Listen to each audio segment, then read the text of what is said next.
Ma'asyiral muslimin rahimakumullah. Ada satu rahasia besar dalam takdir Allah yang seringkali tidak kita sadari oleh semua manusia. Sebuah hikmah ilahiyah yang diceritakan oleh seorang wali besar, Syekh Abdul Wahab Asy-Sya'rani, dari gurunya yang agung, Syekh Al-Aslam Zakaria Al-Ansari rahimahullah.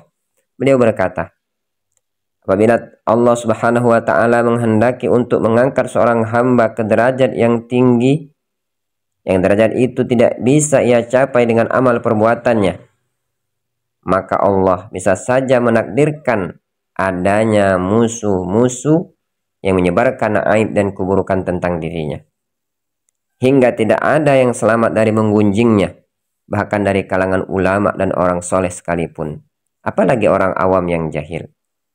Kemudian Allah pun memindahkan amal-amal orang yang menggunjing itu kepada hamba yang dizolimi, sehingga dalam semalam saja ia menjadi manusia yang paling banyak amalnya, tanpa didasari atau tanpa disadari oleh mereka yang telah menggunjingnya. Allahu Akbar. Betapa rahmat Allah itu sangat luas, hingga ujian berupa gunjingan dan fitnah pun bisa menjadi jalan menuju kemuliaan bila kita hadapi dengan sabar dan tawakal. Kaum muslimin jamaah Jumat rahimakumullah. Fenomena orang yang suka menyebar aib, mencela, memfitnah dalam bentuk ghibah dan namimah yang sangat dilarang oleh Allah Subhanahu wa taala dan Rasulnya. Bahkan Allah menyamakan perbuatan ini dengan memakan daging saudaranya sendiri.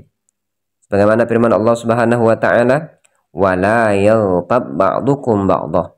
Ayuhibbu ahadukum ay ya'kula lahma akhihi maitan fakarihtum." Dan janganlah sebagian kalian menggunjing sebagian yang lain. Sukahkah salah seorang di antara kalian memakan daging saudaranya yang sudah mati? Maka tentu kalian akan merasa jijik dengan perbuatan tersebut. Dalam hadis yang sahih juga disebutkan dari Abu Hurairah radhiyallahu an, Rasulullah sallallahu alaihi wasallam bersabda, "Atadruna mal muflis?" Tahukah kalian siapa orang yang bangkrut itu? Lalu para sahabat menjawab, orang yang bangkrut adalah orang yang tidak punya dirham dan tidak punya harta. Ini jawaban para sahabat. Mungkin kita juga akan memiliki jawaban semacam itu.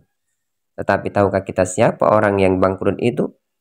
Maka Rasulullah Shallallahu Alaihi Wasallam melanjutkan sabdanya, Innal muflisa min ummati ma ya'ti yawmal qiyamati bi salatin wa siyamin wa zakatin wa ya'ti qad ashtama hadha wa qadhafa hadha wa akala mala hadha wa safaka dama hadha wa daraba hadha fayu'ta hadha min hasanatihi wa hadha min hasanatihi.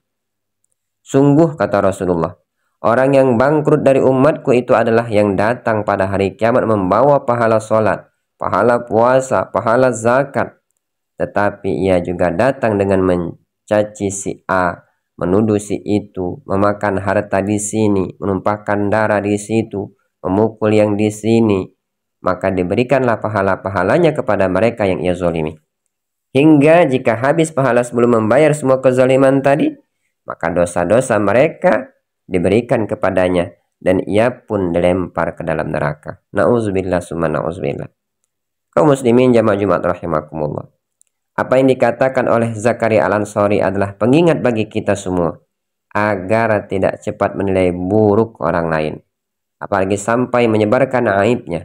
Bisa jadi orang yang kita hina justru lebih mulia di sisi Allah Subhanahu wa taala karena kesabarannya. Maka jika engkau dizolimi, difitnah, digunjing, bersabarlah, bersabarlah. Boleh jadi itu adalah tangga menuju derajat tinggi yang Allah siapkan bagimu. Dan pada saat yang sama, Allah akan menurunkan derajat para penggunjing itu karena dosa lisan yang mereka tidak bisa jaga. Rasulullah Shallallahu Alaihi Wasallam bersabda, "Man kadfa ghadabahu satarallahu auratuhu, wa man kazama ghaizuhu wa huwa qadirun ala ayunfidahu, mala Allahu qalbah ridan yaumal qiyamah." Yang artinya, barang siapa menahan amarahnya, maka Allah akan tutup aibnya. Dan barang siapa menahan marahnya padahal ia mampu melampiaskannya, maka Allah akan penuhi hatinya dengan keridhaan pada hari kiamat. Kaum muslimin jamaah Jumat rahimakumullah, mari kita jaga lisan kita, jaga pandangan kita atau penilaian kita terhadap orang lain. Jangan mudahnya lisan kita mengungkapkan aib orang lain. Jangan mudahnya tangan kita mengetik atau memposting perbuatan-perbuatan buruk orang lain dengan menyebarkan aibnya. Itu akan menjadi sebuah yang akan kita pertanggungjawabkan di hadapan Allah Subhanahu wa taala kelak di akhirat. Percuma kita banyak ibadah, percuma kita banyak melakukan ketaatan jika lisan kita tidak mampu kita jaga dari membicarakan aib saudara-saudara kita.